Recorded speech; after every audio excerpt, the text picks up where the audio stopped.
अल्हम्दुलिल्लाह हुकूमत पाकिस्तान की बड़ी कामयाबी, इस्लामाबाद से मानचेस्टर बराह रास्त PIA परवाज़ों का आगाज़। वज़ीर हवा बाजी और दिफा ख्वाजा मोहम्मद आसिफ ने इफ्तिताही परवाज़ का इफ्तिताह किया। मोहतरम नाज़रीन, मैं हूँ सादिया बतूल और आप इस वक्त देख रहे हैं जोया न्यूज़ नेटवर्क प्लस।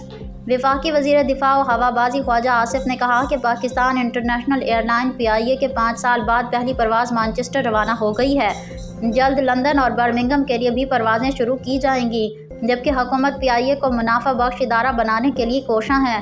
अल्हम्दुलिल्लाह PIA का 5 साल बाद बरतानिया के लिए फ़्लाइट ऑपरेशन बहाल हो गया और इस्लामाबाद से पहली परवाज़ 350 मुसाफिरों को लेकर मानचेस्टर रवाना हो गई।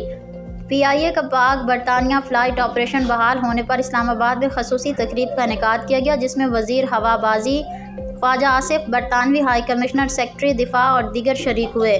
ख्वाजा आसिफ ने PIA के बरतानिया के लिए फ़्लाइट ऑपरेशन की बहाली का इफ्तिताह किया। इस मौके पर उनका कहना था कि हुकूमत पाकिस्तान इंटरनेशनल एयरलाइंस को एक मुनाफा बख्श इदारा बनाने के लिए पुरअज़्म है।